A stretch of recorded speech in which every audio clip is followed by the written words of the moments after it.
Hi guys.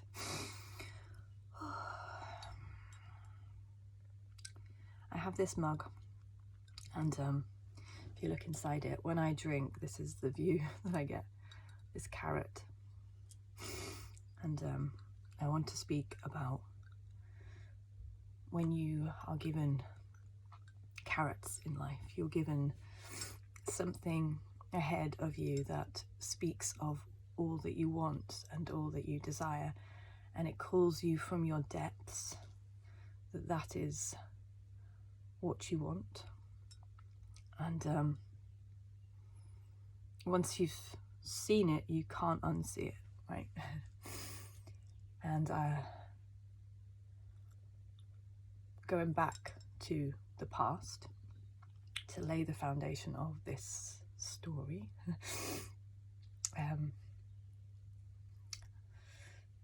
I've been called by name to bring heaven to earth, and it's through my voice.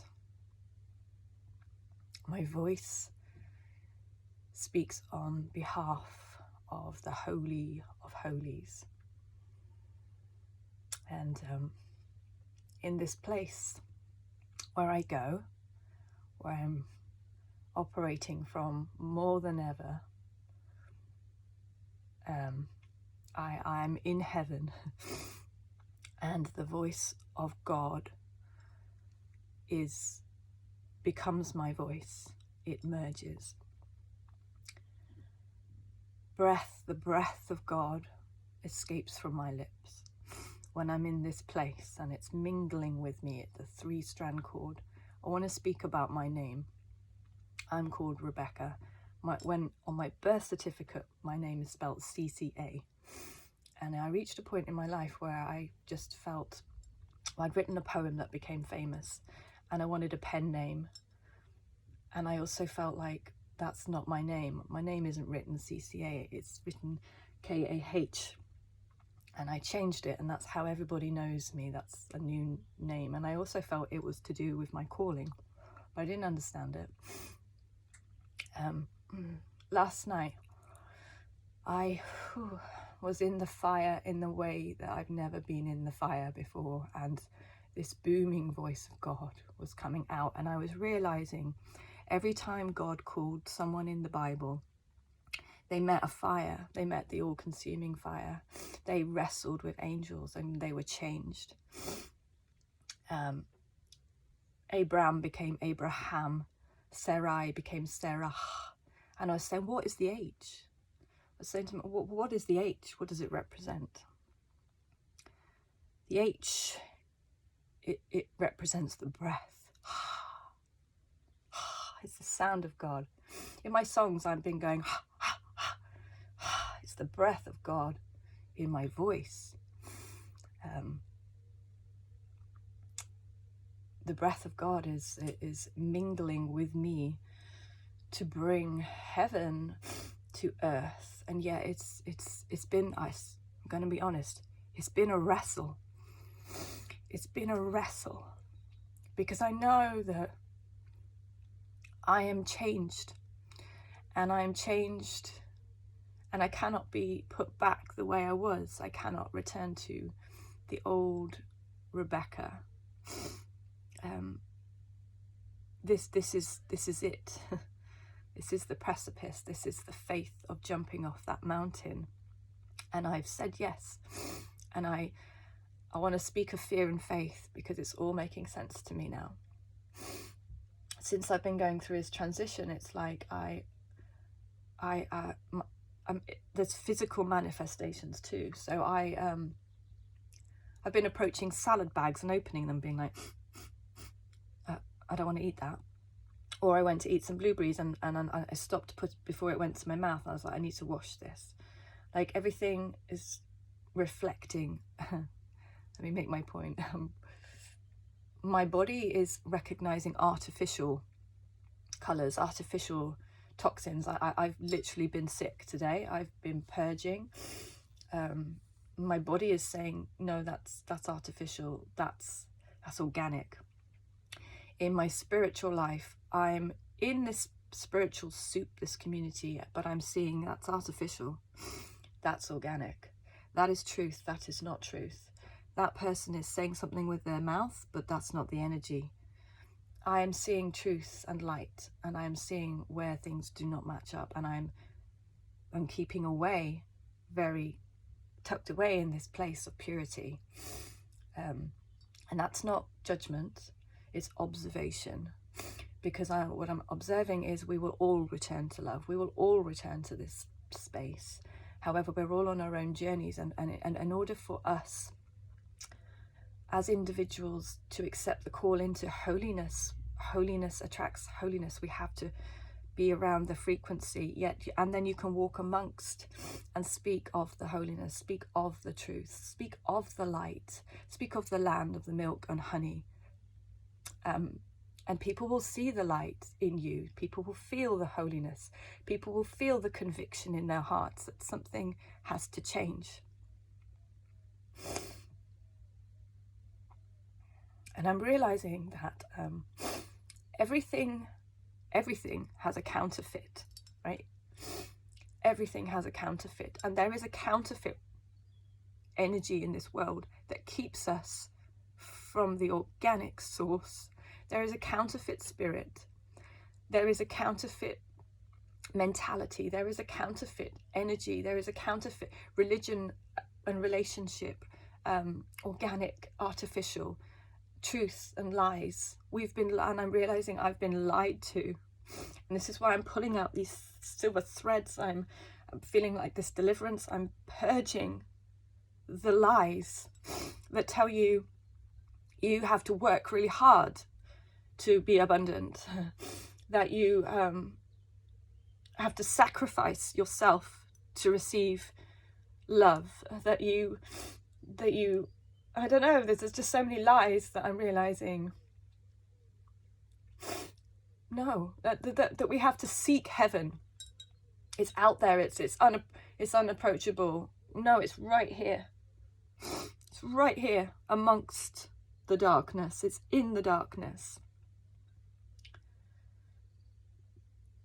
And there's this separation that the counterfeit, the artificial, keeps you from the truth.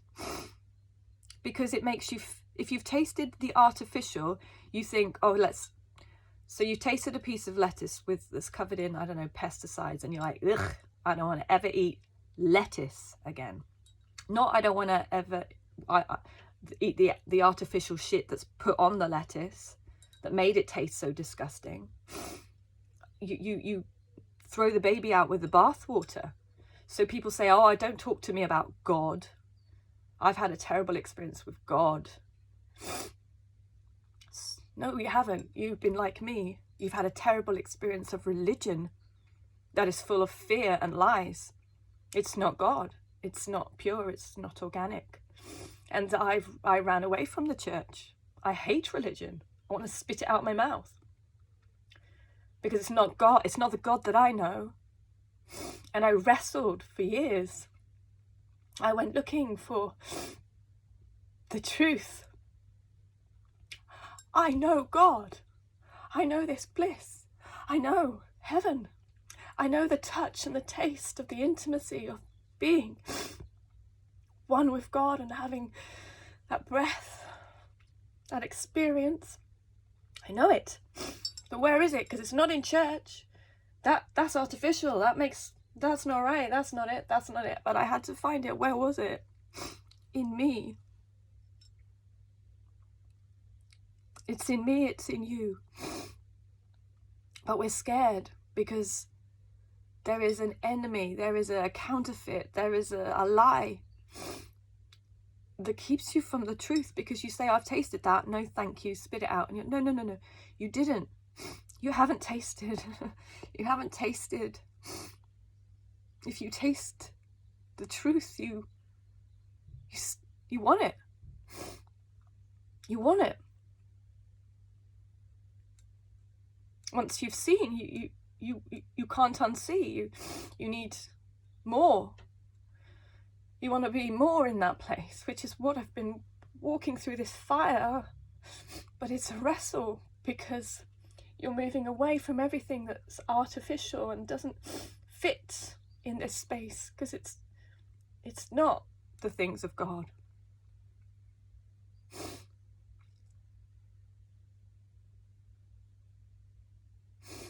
But there's peace here. When you fully, there's peace. There's joy. There's abundance.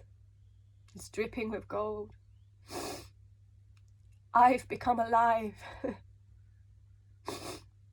I've become alive.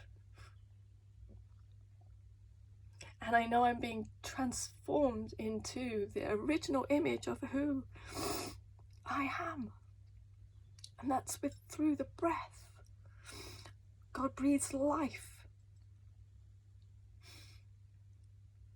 Without the breath, we're dead. Without your breath, you're dead. Everything's metaphorical. You can be walking around in your skin suit and say, oh, I'm alive. I have breath in my lungs. But do you have God's breath in your lungs? There's a difference. It's a different path. It's a different way of living. It's a different experience. It turns everything to gold. It turns you into gold. It will turn your relationships into gold. It will turn your whole world upside down, inside out, shake it to the core. Until you shake everything out that isn't as it's meant to be.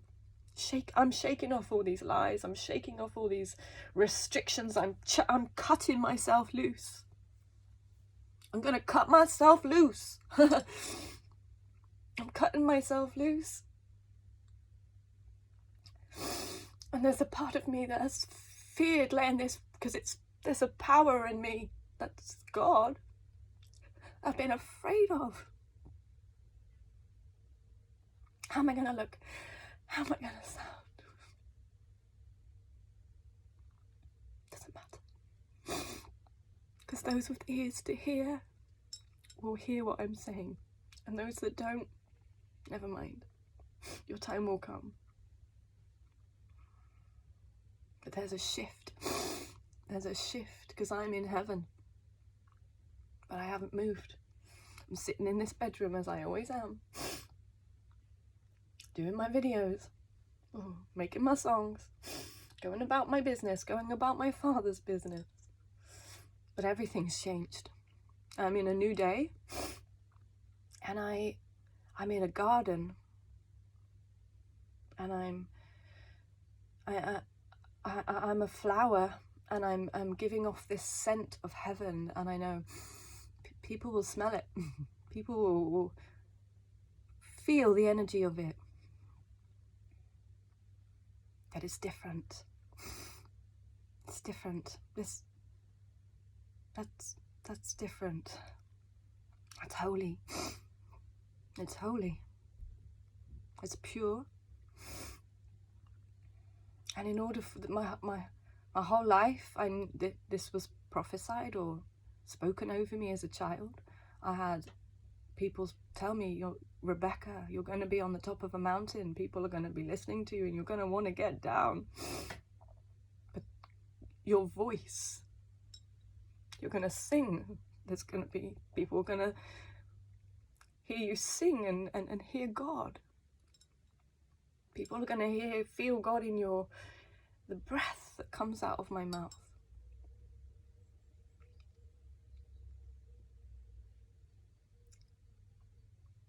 And I've trembled. I've trembled about this day or allowing this to move through me, but I got to a point where it was like, I can't not. I can't not. It's bigger, because it's not about me. It's about you. It's about you. Because God is a jealous God that loves. And you can call it God or source. It's love. It's returning to love. It's a frequency of unadulterated love.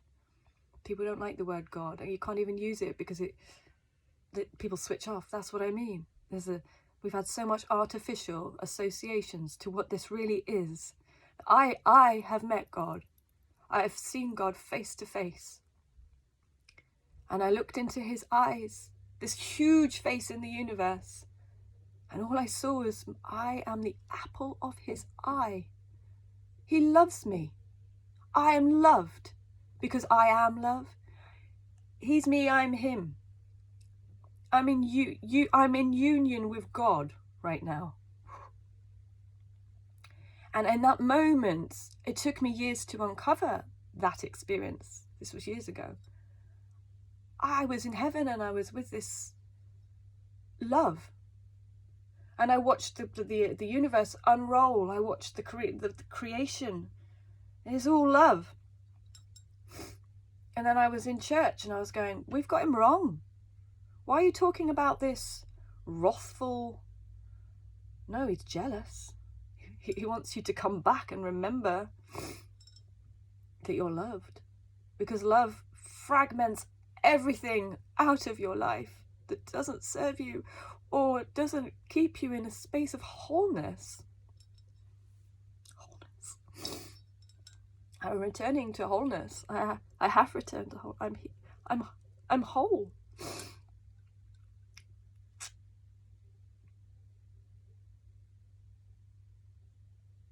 And there is an invitation. There's a carrot in your cup. There's an invitation to take heed and to know that you are so loved. So loved. And love will stop at nothing. Nothing can stand in the way of love. It will barge through things. If my children, if I'm seeing that they're going to get hurt, nothing will. Am I going to take a slow meander to help them? No, I'm going to run. I'm going to run towards them to save them, to keep them from harm. That it doesn't matter if there's tables in the way. Those tables are gone. That's the energy of this love. It's going to move everything out the way to get to you, to get to me. For you to finally see how loved you are. And when you realize that, it's like a light goes on and you want to give that. I want to give that to others. And so therefore nothing will stand in my way. Not my fears, not my rejection, not my worry of how I look or sound. That love runs through me now. It's going to affect the way that I work. It's going to affect the things I do. It's affecting things. I'm to say to my partner, I have got to do this. I can't not. And it's having these conversations. Well, what does that mean? What does that look like? I don't know. But I gotta sing, and I've got to do these things. Okay. And even that is a carrot for him. We're being pulled with this fishing net of love. You can't stay the same. You got to change. You got to take up your mat and walk. Take up your cross and follow this call. Ooh, there's a call. There's a call. Take up your mat and follow that call. Where's it taking you to? I don't know. Nobody knows. But take up your cross and follow love. Because it's calling. Love is calling. I'm not talking about human love. I'm talking about God's love. The love is calling you somewhere. It's calling you into your destiny. It's calling you into your purpose. It's repositioning you to it's crowning you. There's crowns. I keep seeing crowns. I want to crown people. I want to put them in the right place. And that's what I'm seeing. There's a pattern in what I do. Hang on a minute. You're bigger than that. That's where you belong. Then I move on. Why? Because I'm crowning people. I'm repositioning people. But that's not me, Rebecca. That's God working through me. And sometimes I'm walking around oblivious, like I'm in a trance. Oh, I need to go here. I need to have that conversation. Oh, how did that just happen? Those paths crossed at exactly the right moment. Because I'm following the call. And it's awoken in me like a seed that has been in the earth, and it's hearing the light, and it's hearing the vibration of there's a place above me that I haven't seen yet, and I'm growing up towards the light to be part of this beautiful garden of Eden. And there's so many of us being called up,